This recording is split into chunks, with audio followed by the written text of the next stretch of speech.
Okay, and I believe we are live.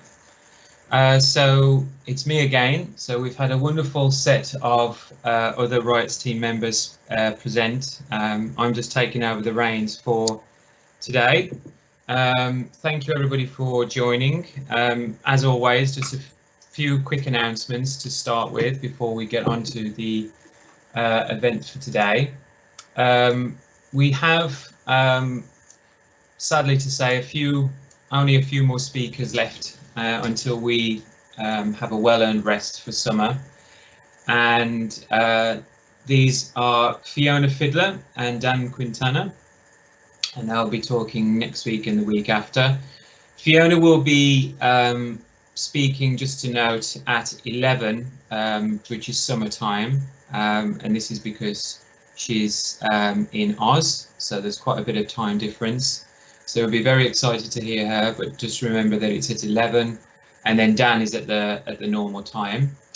We have had quite a few other offbeat events as well. We have the cost of correcting bad science, which was last week. So all of the recordings, along with the other rights recordings, can be found on our YouTube channel and also on our OSF page. You can just search for the Right Science Club, and then I'm sure it will come up. Otherwise, you can just visit our website at www.rightscience.co.uk, which is manned by our wonderful Olivia. So that's the kind of admin out of the way. I'll get on to today, as to make sure we don't overrun and encroach on Liz's time. So we're joined today by Liz Allen, Director of Strategic Initiatives at F1000 Research. Prior to joining F1000, she had a long time on the evaluation team at Wellcome, and she's now a visiting senior research fellow in the Policy Institute at King's College London, and she has a particular interest in science policy and research related indicators. And Liz is a Crossref Board Director, co-founder of the CRediT taxonomy, and serves as an advisory board for the Software Sustainability Institute. And one of those, the CRediT system, is what Liz will be talking about today, which is a very welcome initiative, particularly from an early career researcher's perspective. Liz, you can start getting your slides sort of ready now if you want to start sharing. And broadly speaking, Liz will talk about the kind of issues that relate to sort of authorship, apportioning credit, and making sure that all the many and varied contributions to scholarly outputs are recognised. Now, unusually, we're going to Liz has chosen not to be sort of visible, so you'll just see the slides. If you are joining late, just remember that you can pause and rewind. So that's all from me. I'll hand the keys over to Liz now. So Liz, the floor is yours. Take it away.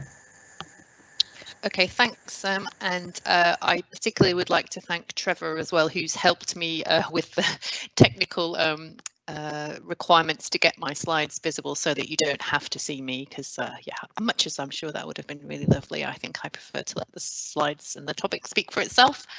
So I'm going to talk to you about something that I've been working on for a number of years, and it's really, as Sam said, it's a very welcome thing, I hope. I'd like to gather your views on this as well as we go forward, but it is something that's kind of gained momentum and on its own merits, really. So that's something that's really taken off, and it's becoming widely known about and widely used, particularly in life sciences research publishing, but it's also going into other fields too. I'm going to take you through a number of things, but I just wanted to just explain. I think actually Sam has covered most of this in the introduction.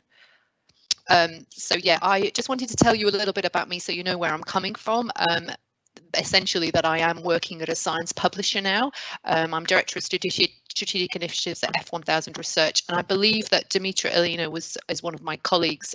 She spoke, I think, with this group maybe last month, to talk about the F1000 Research Publishing model, which is very open science, with lots of functionality and features that are aimed to support reproducibility and transparency. So I think it's something that is of interest to this group as well. And the CRediT taxonomy is all about visibility and transparency of contributions too, so that there's a natural synergy between what CRediT does and how it fits with F1000 research.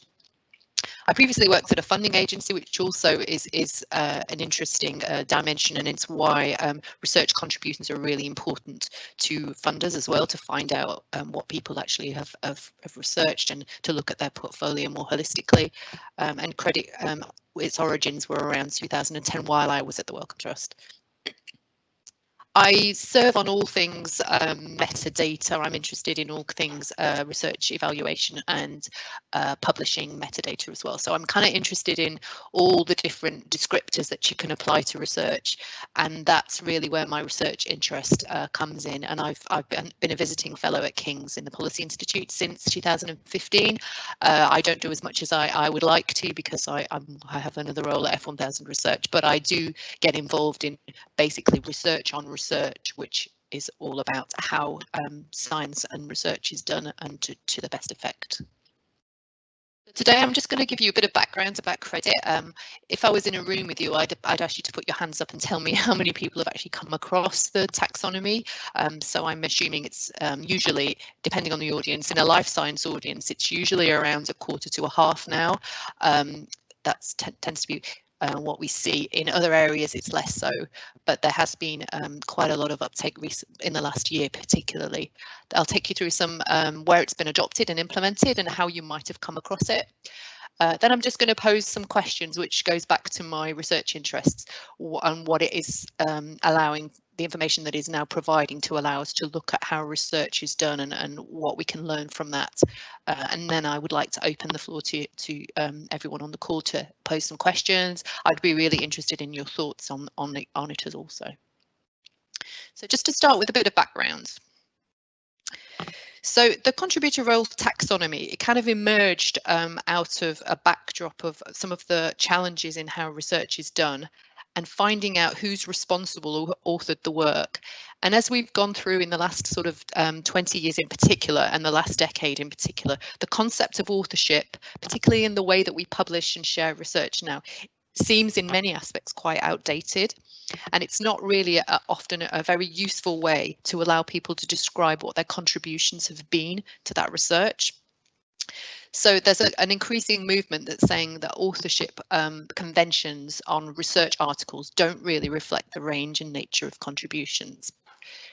So this graphic, it's actually 15 years old now, but I have never come across anything that actually helps describe some of the challenges around how authorship can work and not work. And when you look at this, lots of people make assumptions around author position and what role that meant you did, which are frankly sometimes practically not accurate. Sometimes there are politics around how and where people are listed, and traditionally a lot of people have put a lot of weight around your author position, which doesn't really tell you anything about what you actually did and who actually did what kind of role, and perhaps how important that might be.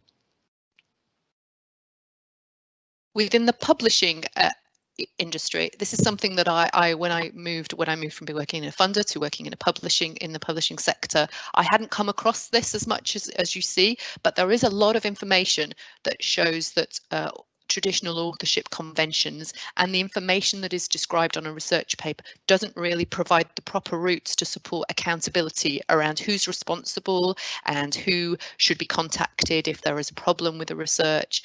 And publishers spend a lot of time working through disputes around authorship conventions and finding out who's responsible for information, particularly where things go wrong or where there might need to be retractions or changes or updates to what has been published. And this is a really, really important issue in a world where we are now publishing very rapidly and very quickly, and that's all great for science. But there does also need to be a route to be able to correct and contact people and make sure that there's accountability for what's being shared and published to make sure that the scientific record is accurate. Another massive trend that we see is the demise of the lone author. Now, what I mean by this, you see this in most disciplines. It's talked about a lot. So this is an essay that was published in Nature recently. The Times Higher Education supplement recently produced an article talking about this. And what we see is that the share of solo authored papers is diminishing, particularly in certain disciplines and particularly in parts of the world, for various reasons. A lot of this, and I'll go into this in a minute, there's obviously things around the pressure to publish, which we all know is a cultural issue in a lot of science, but also a lot of science is being done differently, and with big collaborations and across laboratories, across groups, across departments, across the world, which means that you know, the research output being described and publishing a research output has become an increasingly collaborative affair, and therefore solo authored papers is diminishing. You can see the trends here. That one of the interesting things on the trend on this graph is there is actually quite a lot of variation across countries. So in countries, particularly in Europe and in the US, we can see the downward line of the proportion of articles that are solo authored, compared to, you don't see quite the same trend in China and Brazil actually on this graph, which is interesting, and it might be reflected to the types of fields that are predominant in those areas, but also cultural issues around how many people are collaborating on certain types of work, but predominantly the trend, the blue line at the end, the light blue line is downward. And as I mentioned, a lot of this is the result of a trend towards more team and collaborative science, which is being supported in a lot of areas by the funding agencies, making sure that, you know, big collaborations and working in partnership to address grand challenges in certain types of sciences does require collaborations. And there's been a trend also for people to actually be very explicit and include people on articles, and include those people who've contributed to the work, which essentially expands that author list further. So here's some evidence from, this is looking at the Public Library of Science journals, so the PLOS journals, looking at the number of authors across their different journals. So they do publish in different areas. So this is PLOS Biology, this is PLOS Computational Biology, Genetics, Medicine. PLOS One is their mega journal there, which publishes across all areas, and another medical one. So these do have a life sciences and a sciences focus. PLOS One is much broader, but you can see, apart from the fact this chart, any data scientists among you will see that the actual y-axes on these are different, but the upward lines are the same, and showing a trend in the number of authors. This is around the number of authors since in the last over a decade that actually are contributing to research articles. And then we see this again, this was published recently in Nature. In the Nature Index, they publish an index every year looking at various metrics around certain types of journals and publishing characteristics on those articles and journals. And you can see, again, this is a life sciences focused, but you can see that the trend, even between 2012 and 2016, this is just a few years, the trend is generally upwards for the number. This is the number of authors publishing in these journals included in their index over that period. Interestingly, a massive spike in the physical sciences, and this isn't every journal in the world, this is a number that they track, but that's particularly a reflection of a lot of the things like the Large Hadron Collider and a lot of the work around physical sciences collaborations through places like CERN, which do involve huge numbers of contributors. But you can see the same trend at all subjects. This is obviously increased particularly because of the inclusion of the physical sciences here, but the trend is upwards.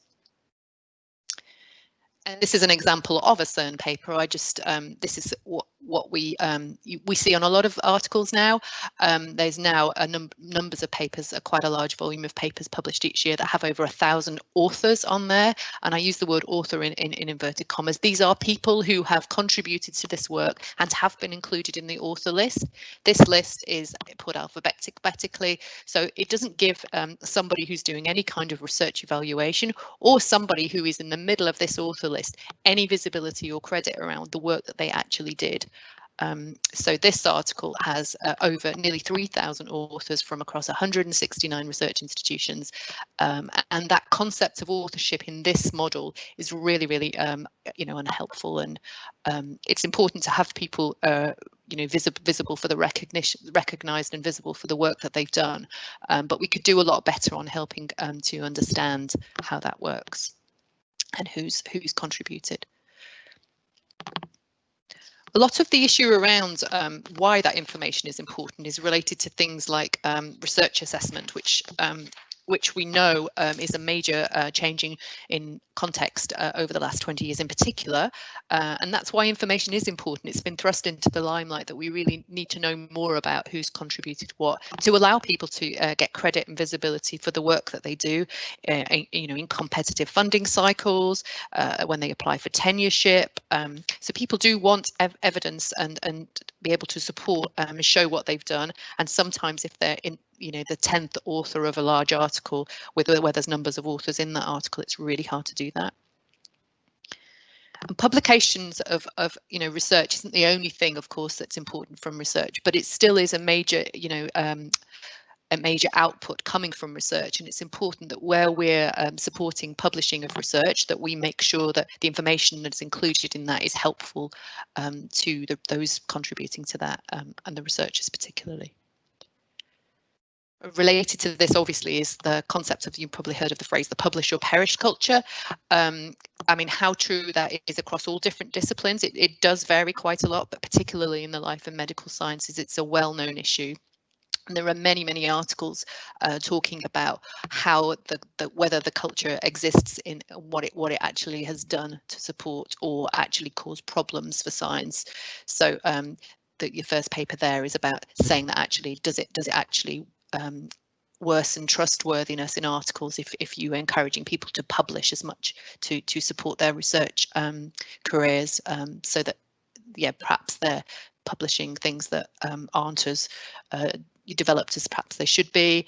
There's the concept of salami slicing. I'm sure you've heard of that concept, where people are dicing and slicing their research conclusions and analyses into various forms so that they can publish lots of different articles, as opposed to pulling it all together and actually talking about it in the round. And then there's the issue going back to the authorship responsibility and accountability. There are lots of challenges with when people are being listed as authors just because they need to be listed as authors for their careers. Does that actually really help with some of the issues around making people take accountability and responsibility for what they publish?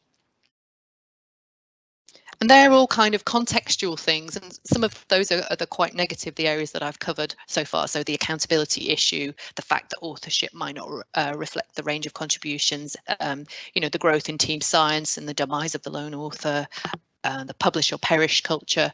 But actually, on the positive side, the way we can share research and publish research has changed. It's no longer a paper-based exercise. And some of the conventions that most publishers, or a lot of publishers, still have, contributions are listed in either in an acknowledgement box, or they're not listed at all, or they're encouraged to be included in the author list. And often that author list is very difficult to navigate and find any good information about. And we know that actually what authors did is really useful to know more about, and we could do a lot better. So that's where CRediT came about. Against all that backdrop, in 2012, there was a collaboration between a number of journal editors, some funding agencies, including the Wellcome Trust, and some institutions, including Harvard Medical School and Harvard University, and a lot of researchers. And there was a workshop held at Harvard University, co-funded by Wellcome and Harvard, to actually explore whether we could do something about this. It's been talked about a lot, but it was how much and what could be done that would be very practical, and not introduce unintended consequences, which is always difficult when you're trying to put information around something that perhaps wasn't so transparent in the past. So what happened is the group came together and they developed what became called the CRediT taxonomy by looking at what was included in acknowledgement sections on a number of journals across lots of different fields, but particularly focusing in the life and physical sciences in the first instance, and trying to convert what kind of things people were acknowledging that they contributed to into a taxonomy that could be used to support when you submit to an article. You're asked to, instead of, in addition to being listed as an author, actually saying which of these roles did you fulfill. So it's a relatively simple thing, and it wasn't really doing anything that wasn't already being captured, because most of the roles that came out in the taxonomy, and a 14-role taxonomy was developed, most of those things were the things that were being described in the acknowledgement section anyway, but they were being described in a free text form that wasn't data mineable, that wasn't linked to individual authors in any way that you could use it transparently, and it was essentially information that was just unusable. So what happened was that was converted into a taxonomy that is now being used by publishers to support the manuscript submission process. So a number of journals are now using this 14-role taxonomy in the submission process for articles. So if you look at this list, and you will obviously have links to all of these going forward, this is the actual taxonomy at the moment. It's been used since 2014. It was launched in 2014, and it's been used across a number of journals, an increasing number of journals since then, in the scholarly publishing workflow. So I don't know how many of you have submitted an article for publication recently, but most increasing number of journals. I'm not actually sure how many. We're trying to keep an eye on this, but for example, Elsevier rolled it out across over 1,200 of their journals last year, and they weren't just in the life sciences too. So it's interesting that they were adapting the definitions, not the terms themselves, because one of the important things with a standard or a taxonomy is to keep the terms as stable as you can. So otherwise you don't get drift in terms of the analysis you can do, but adapting the definitions for different fields. And one of the things which I'll mention at the end, we're also looking at how we can adapt this taxonomy list going forward, because obviously describing roles in science in the year 2000 is very different than trying to describe roles in the years 2010, the year 2020, and actually going forward. And we see different roles emerging all the time. So software and validation and data curation roles are increasing in their importance and visibility on a number of articles. And we're seeing increasing numbers of people assigning themselves to those roles when they submit an article. But we know that that will change over time as the way we do research changes, and these terms do need updating. But we want to make sure that they are commonly kept for as long as they are valid. So just take you a little bit through the practical implementation. So recently, CRediT's now been, it's got a home within the National Standards Agency of NISO. They are based out of the US, but they are an international organisation for standards, and they're actually developing some web pages for us at this very moment to update and provide some of the technical implementation support that publishers need to make sure that they're using the standard in its standard format within the workflows, so that we can do the kind of common analysis and enable visibility that's standard and usable for everybody. And there are a number of organisations that are adopting CRediT, and it was endorsed recently in an article published by a number of major publishing editors and CEOs at publishing organisations, saying that actually for publishers that having transparency in author contributions is really, really important to support the whole integrity argument. So again, the accountability, integrity is really a key thing to develop and make sure is in place, especially as we're moving to more open and rapid ways of publishing and sharing research. So these are just some of the organisations already using CRediT. Not all their journals use it. Most of these publishers have multiple journals. Not all of them use it, but a lot of them are testing it out, and particularly in, as I mentioned, in the life and medical sciences. So just to show you how it works, so this is an article. I just picked a random article that was published in PLOS. You can see that there's an author list here. So you see the author list. When CRediT is being used, they have an author drop-down list. So this author, when these authors submitted their article to PLOS, they will have given information around the contributions that each of these authors did, according to that taxonomy, using a drop-down list.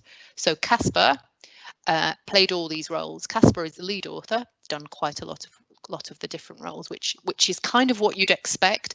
But over the years, and in my previous role doing research evaluation work, there's a lot of assumptions about what the lead author does, the first author versus the last author, and what the ones in the middle do.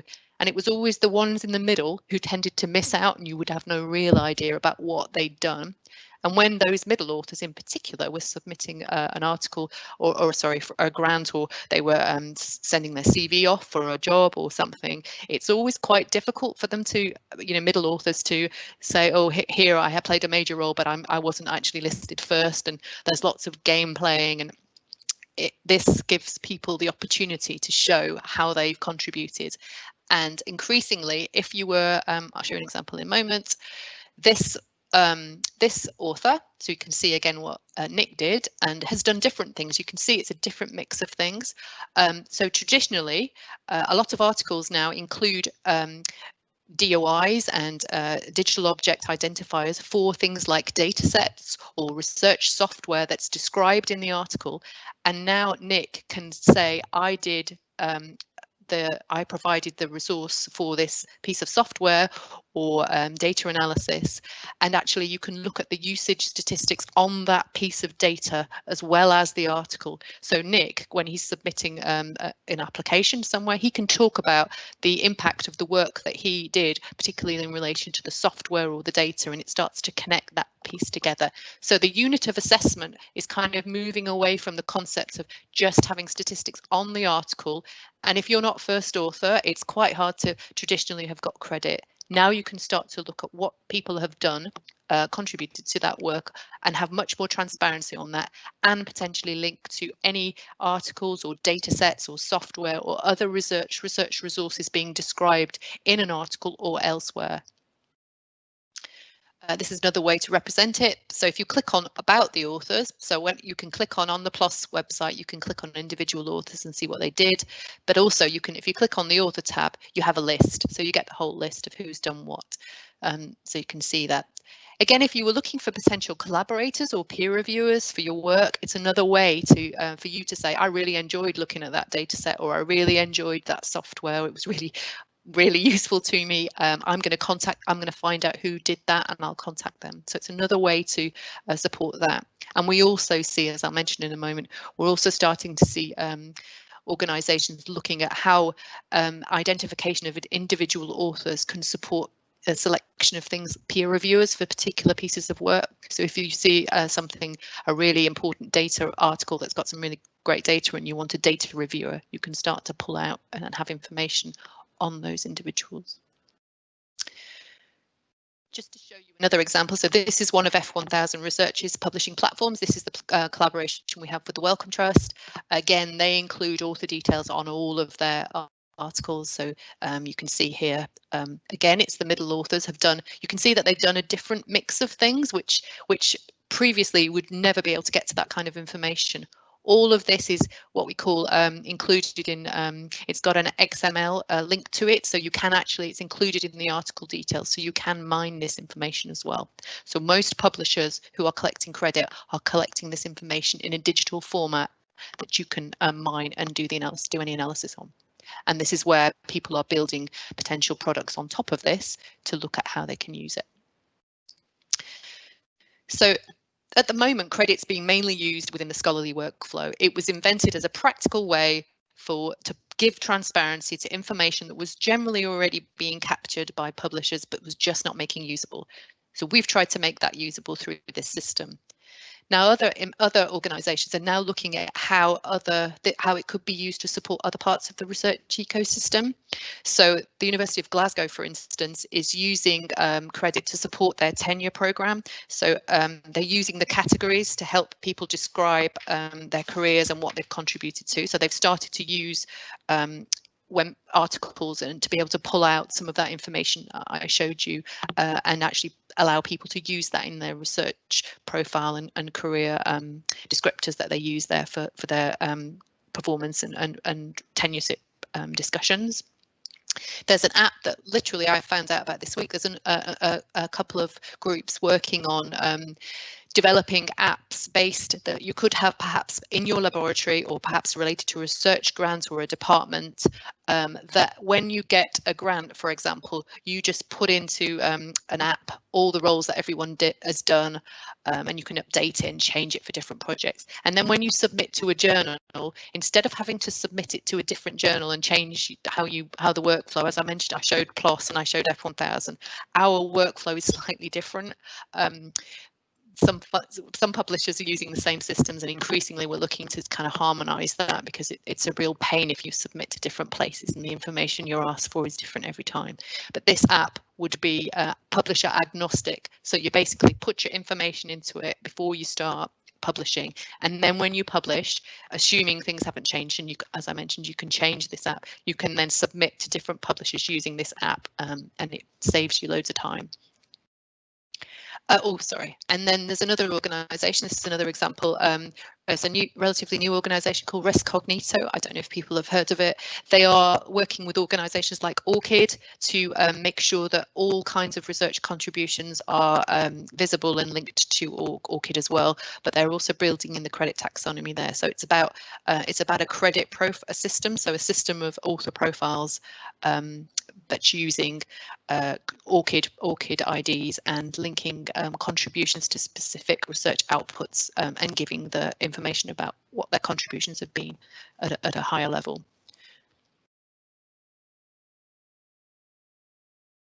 So that's the end of my introduction to people and implementations and where it's been implemented. I just wanted to raise a few things around the what this actually enables. So it allows us to provide a lens on, the whole concept of authorship and contributions, and do some research on how research is being done, which is a real burgeoning field at the moment. Everyone is interested in how the research system that we work with fits together, how publishing plays a role alongside funding, alongside research institution work, and alongside the researchers in a simple laboratory or team, how it actually works on the ground versus how the research ecosystem all fits together, and whether we're doing research in the most effective and efficient way, whether there are synergies, whether there are processes that could be aligned, and what having information on contributions to research outputs provides is lots of information about what the reality of the situation is that we simply didn't have before. So, for example, there's a number of analyses underway at the moment looking at the gender and diversity perspective and dimension to this. This was a study that was published in 2016, looking at the gender distribution of roles within certain disciplines and fields. And this was done before CRediT was implemented, and they looked at PLOS, the Public Library of Science journals, had a previous taxonomy that consisted of 5 roles. And when they implemented CRediT, they changed the 5 for the 14 roles. So they've switched out and now provided more information. But based upon the 5 previous roles, they were looking at the gender dimension of roles and responsibilities, and also author position.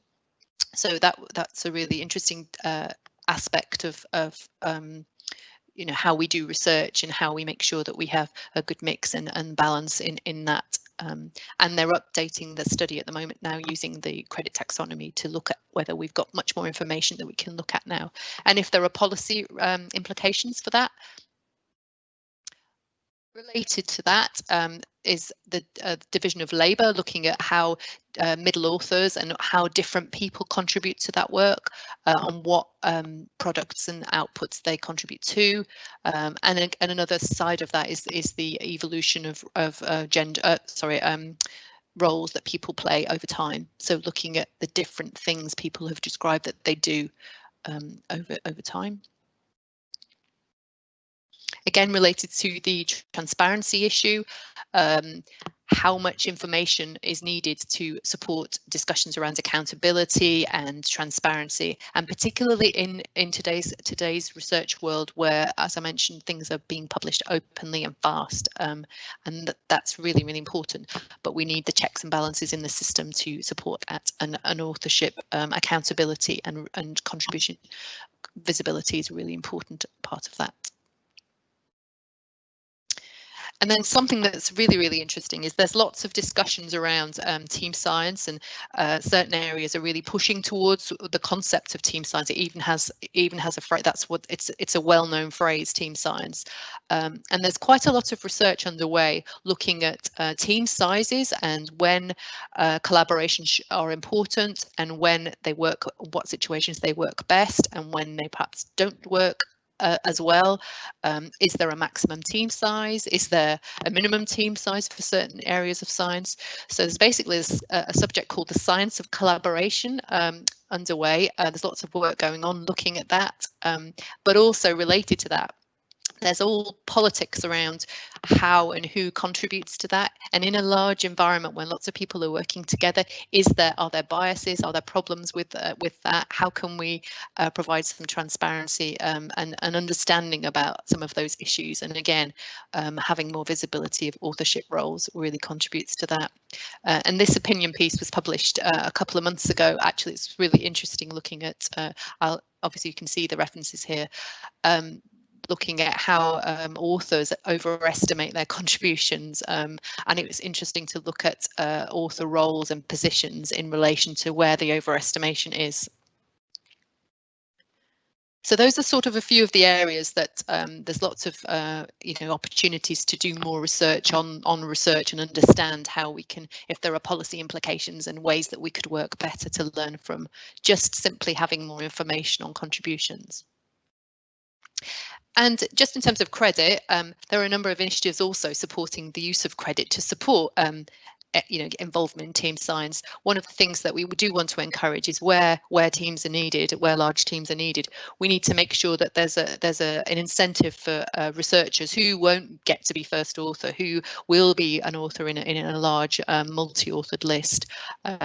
We want people to do that, so having open and transparent standardized information is just a nice way to at least add a practical view on that. This is a report that was published by the UK Academy of Medical Sciences a couple of years ago, and they've been doing follow-ups on this, and they're really keen to support having visibility of authorship contributor roles as part of the whole mix to incentivize the use of team science where it's needed, and in disciplines and areas where it's really, really valuable. And I don't know if people have heard, I suspect quite a lot of you, this is another area where I would have said to put your hand up if you've heard of the Declaration on Research Assessment, which is DORA. The URL's there at the bottom. This is a declaration for trying organisations and researchers are encouraged to sign up and develop some real practical implementations of how to improve the way that we assess research, and not just rely on simple proxy measures like using the journal impact factor for an assessment of someone's career output, but also things like judging someone and whether they're only been first author in a journal with a high impact factor. So it's basically trying to encourage a more balanced and holistic view of how research is assessed and valued. And included in their recommendations, they say that the quote at the top is, encourage responsible authorship practices and the provision of information about the specific contributions of each author. So while CRediT and having authors state what they did isn't going to solve all the issues around research assessment by any stretch, what it can do is make a small step and make a practical way of providing visibility of information that A, mostly was already there, but B, also helps to raise some of the issues and provides visibility and allows us to look at what the reality of research publication and research contributions actually are.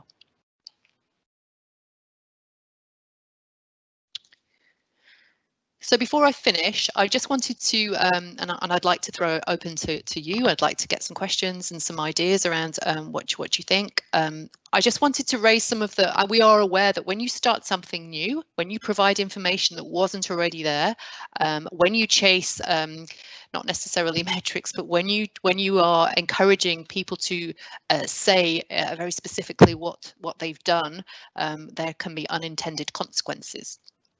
So I just wanted to raise some of these issues. Everybody who's been involved in CRediT from the start is well aware that there are potential issues and pitfalls of introducing, visibility around something that wasn't previously visible, and we all know, the challenges of things like, as I mentioned, the publish and perish culture. Are people being motivated and incentivized to focus on the wrong things? It's really, really important that we don't add burden and problems that weren't already there.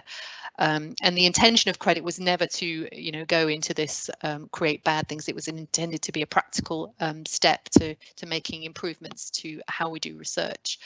But of course, we need to keep an eye on whether there are, unintended consequences that we might need to mitigate against or consider how we resolve. And this is a really interesting blog that was published on the LSE Impact of Social Sciences blog. If you don't regularly look at that blog site, there's usually really good blogs around science of science and research more generally, so it's a really good source. And this was published in, I think, earlier this, well, I think it was February this year, about should we welcome CRediT? Is it causing problems? And some of the things highlighted in that, I won't go through this in any detail, but if you have a look at that blog, if you're interested in the subject particularly, it's really interesting review. Is it providing detail that we didn't need? Are we really adding fuel to the kind of problems with existing research evaluation systems? Are we creating conflicts within groups through this? And then questions around, should we be, as part of publishing workflows, should we be saying that, asking for levels of effort? So when we ask for these 14 roles, the view at the start, and most publishers have implemented in this way, is that we say, which of these roles did you do? Not which of these roles did you do a major role versus a medium role versus a minor role. We haven't asked. Most publishers don't ask for level of effort. Some do, and that's obviously up to the publishers. But does that therefore lead to things like fractionalization? And what I mean by that, there are a number of places that have started to, if there's multi-authors, they start to look at dividing attribution across the number of authors by different institutions, depending on where they are. And could that be the same for CRediT? I'm personally, this is me speaking personally, I'm not a fan of getting into any of that fractionalization or level of effort. I don't think it was ever intended to do that, and I don't think it should be used to do that. I think that's where you become subject to things like Goodhart's law. So where you chase a metric, it ceases to become a good metric anymore. I think what we want to do is, understand that people have contributed to a wider range of things, and we shouldn't be quantifying everything into baskets that don't really say anything. So I think keeping it at a descriptive level is where we should be with these kinds of things. But I'd be interested in people's views. And then the other areas, some of the other things that we know about is a little bit like the credit-based evaluation system. Are we encouraging more people to almost become authors and state things and include things on either the author list or a contributor list when they previously wouldn't have done? Are we encouraging game playing around visibility for things that perhaps really aren't constituted as authorship? But again, some of the arguments against that is the space limitations have gone away. If the authors on an article agree that some body or some body's contributions should be included, then who are we to argue? Who are the publishers to argue? The other thing we've had to strike a balance with, when the first 14 role taxonomy was produced, as I mentioned, it came from a life and physical sciences background. We are increasingly seeing it being used across other fields. It wasn't specifically designed to be adapted immediately to across other fields, and that's something that we are now looking at, as we have a CRediT interest working group, and I'll provide you the link for anyone wanting to get involved. So we are looking at that, but whether we can adapt it, whether it becomes too complicated. What we don't want to do is add burden to the whole publishing process by encouraging people to have to write loads of information for each author, especially on some of those huge papers. So there are organisations now looking at how to streamline entering information, on the information on CRediT in the publishing workflow without adding burden to the system. And then related to that, the taxonomy, as I mentioned, needs to be kept up to date. Taxonomies are standards. They're designed to be used and used consistently. Otherwise, you're not using the standard across different systems. But as I mentioned, science and research changes. There might need to be more roles added. We've already got a list of extra ones that we might be adding in at some point. But we don't want to keep doing that. It needs to be done in a very staged process, as anyone who's dealt with classifications knows. You need to manage a taxonomy and curate it and make sure that it's implemented consistently over time. And that's something that we'll be doing with the NISO working group. So as I mentioned, NISO, the National International Standards Organization, they are hosting CRediT. They have a website. We're just building the website with more resources and information on there, and we're about to set up a community interest group which will be looking at where we are supporting implementations, and particularly implementations beyond publishing, and how we can evolve the taxonomy going forward in a managed and consistent and community input way. So yeah, keep an eye on that website, and there will be a space for people to sign up and get involved. And we want this to be a community thing. It's not owned by anybody. It's a NISO international community standard. So I'll finish there. So thank you, everybody. Thank you for listening to me, and do keep in touch. Hopefully we've provided enough links on there for you to keep in touch with the project, and I would be really interested in your thoughts around some of the issues, whether you think it's a great idea, whether you hate it, and ideas for suggestions for going forward. So thank you very much. Wonderful, Liz. That was a really nice talk and a lovely overview of a lot of the important things that CRediT seeks to sort of not necessarily solve completely, but definitely add extra muscle to the wheel. We've got a few questions coming in, and I should confess as well, I have a bunch of questions for that I would like answered as well. It's kind of like one of those luxuries of somebody who organises these things, that you can exploit this. But I'll give priority to the audience. So we have one question, which is, I was wondering if there is a list of journals which use CRediT, just like the PLOS example. And I know that the CRediT has a website, so maybe, I don't know whether you want to share your screen again just to navigate towards it, or share the list of resources, or you can just drop a link in the Q&A if you prefer.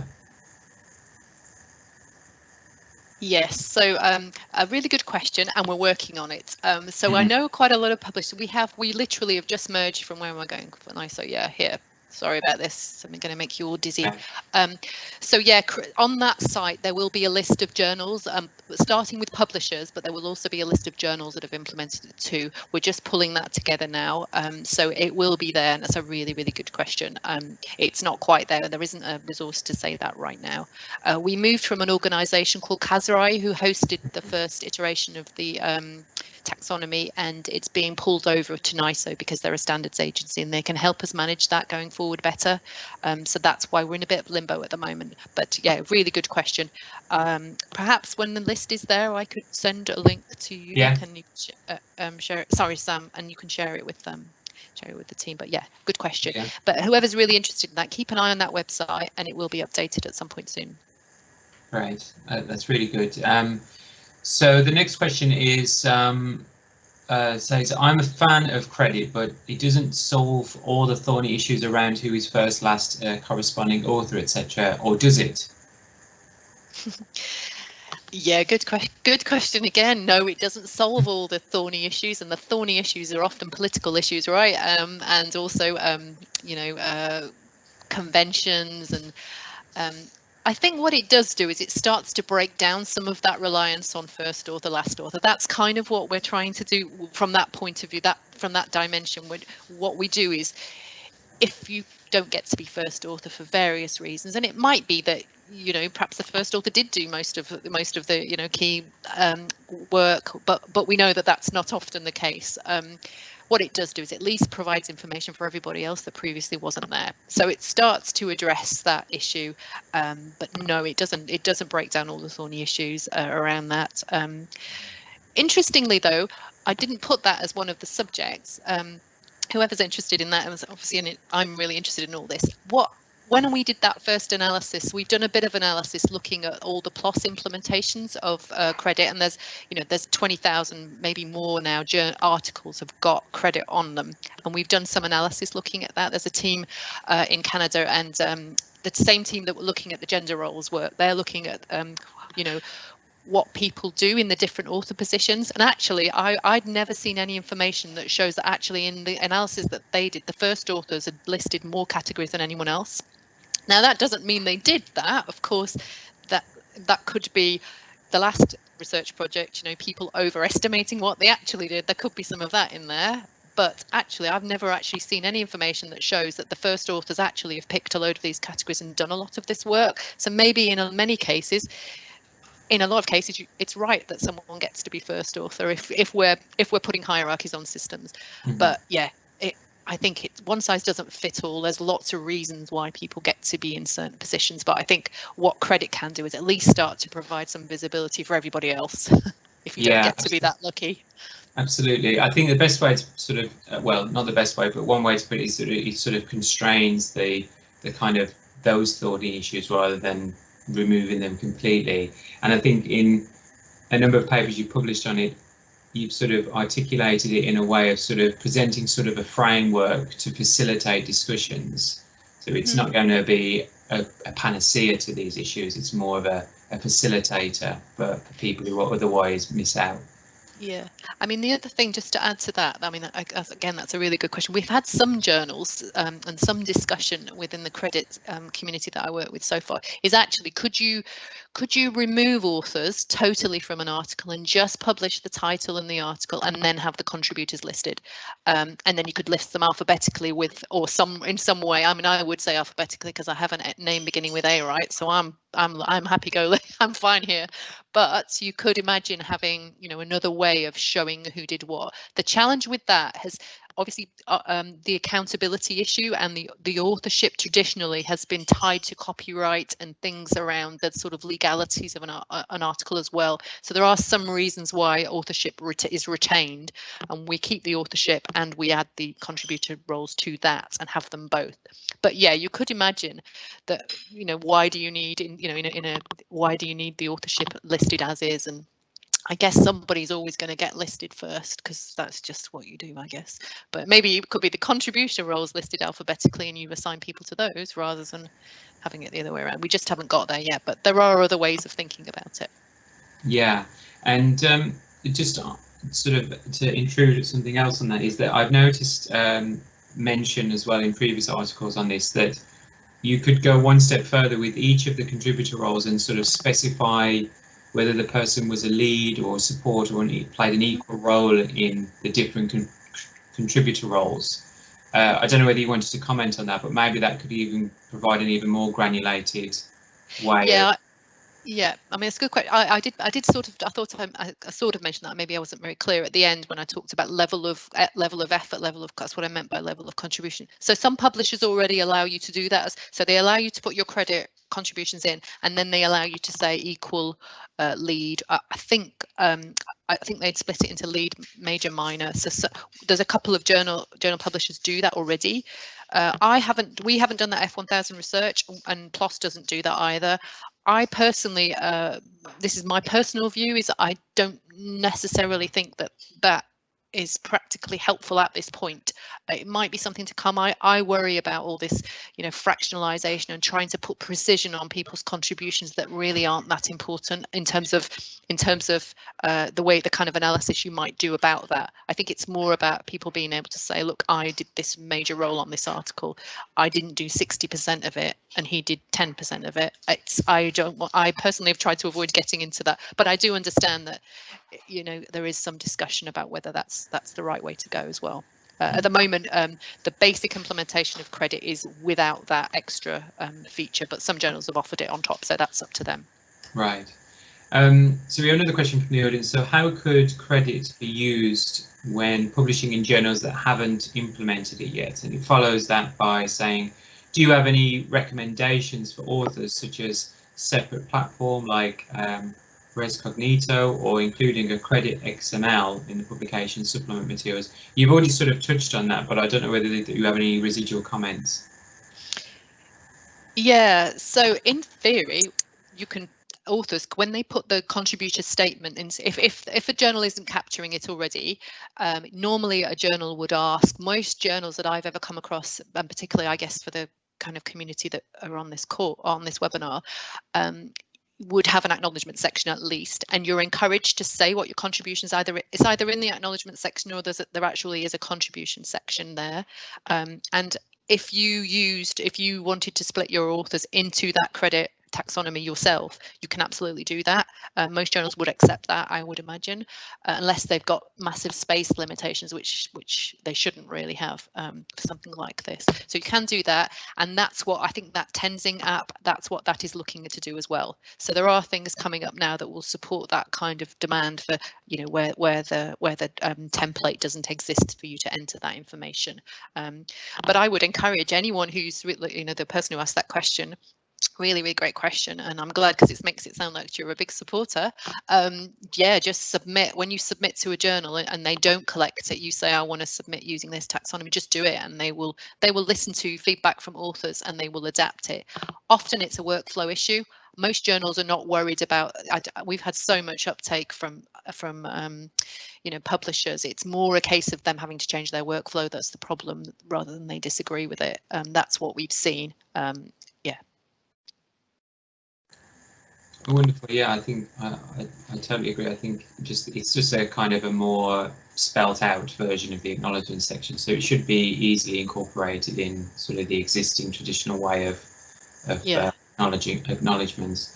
Actually, just to Yeah. follow up on that, the person who asked that question mentioned XML. I forgot that. Yeah, so obviously, if you did it like that, I'm not sure that would be captured in the XML, because mostly acknowledgements and for any free text stuff is not captured in the XML. But you would be signaling to that journal that you think this is important, and that would be helpful.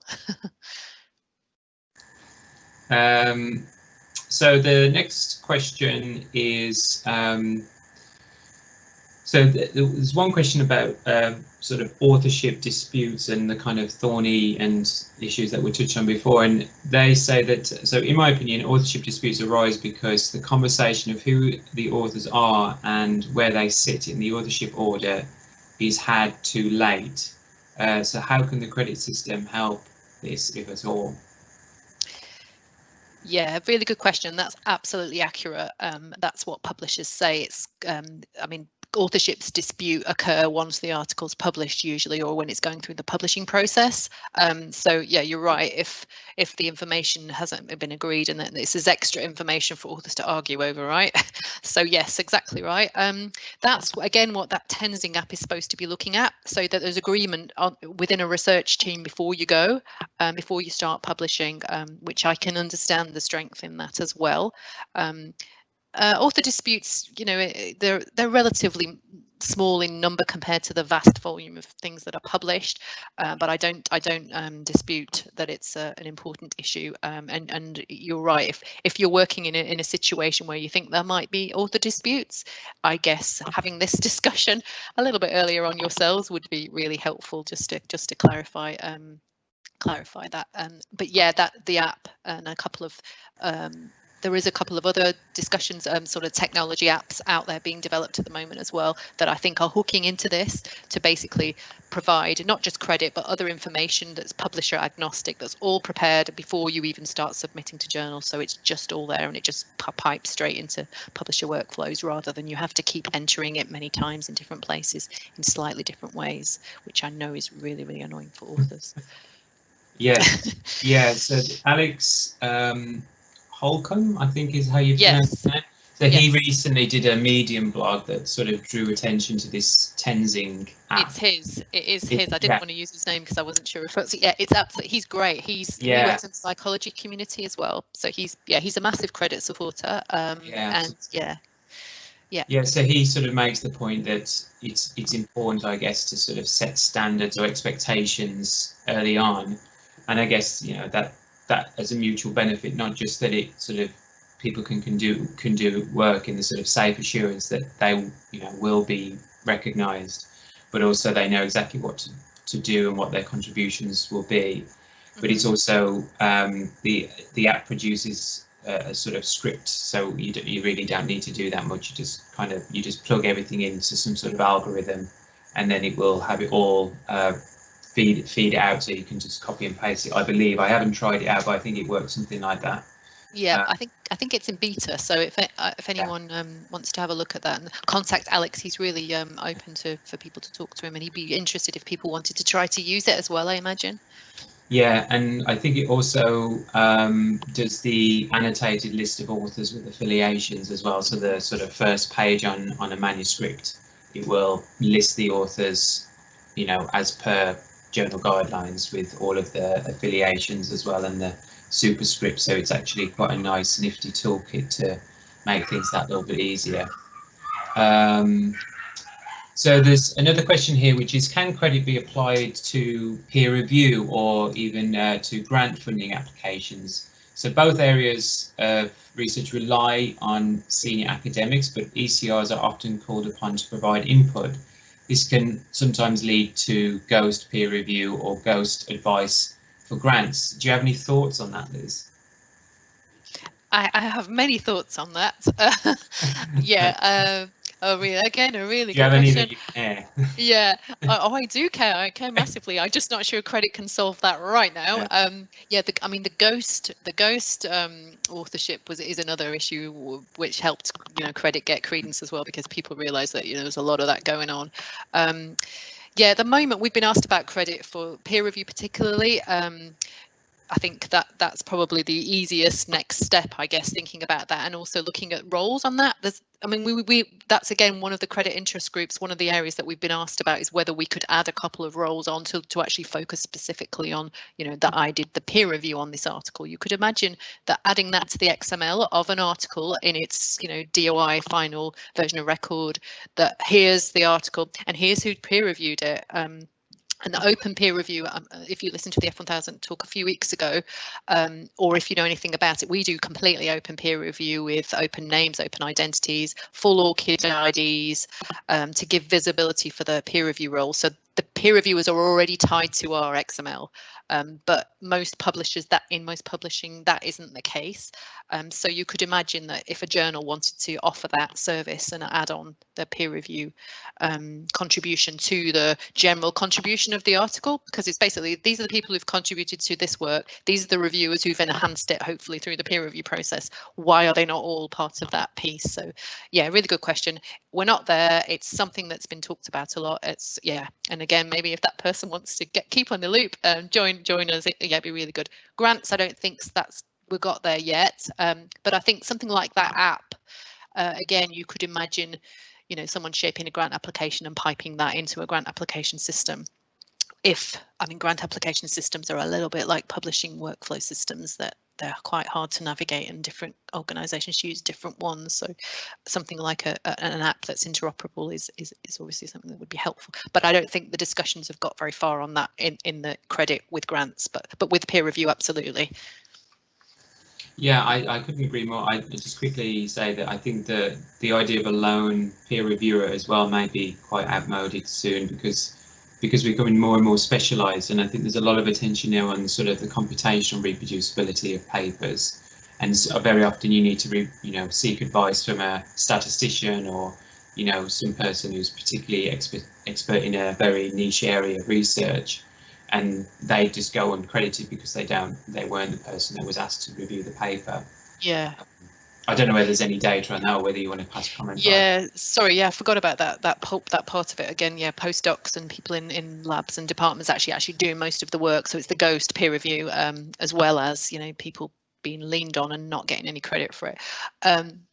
yeah, again, without pushing F1000 research too much, we try to do that with our peer reviewers through the open system. So we encourage the person that we invite to do the peer review to, if they work with anyone else in their lab or department, we encourage them to name them, and then we include them on the named site so they get visibility for that work, because we do find, and we're finding that increasingly common, because that goes on behind the scenes always, right? It's gone on for forever, you know, and it's a really good training exercise. It's not always a bad thing, but actually we want to make sure that everybody who's contributed, you know, in a world where we can, in a world where we aren't limited by space, why can't we just give people visibility and credit for the work they've done, without making it, you know, that everybody that ever moved got a credit, but, you know, within proportionality is important. But yeah, I agree, that's a good thing to look at.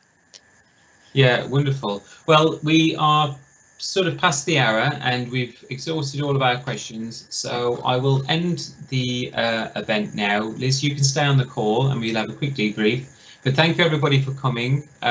We will circulate all of the information that Liz has spoken about. The video will go on our YouTube page, and we'll also upload Liz's slides to the OSF and all of the links as well.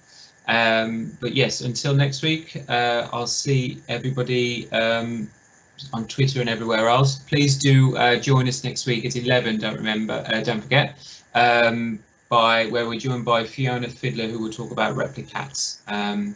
So yes, until then, see you later.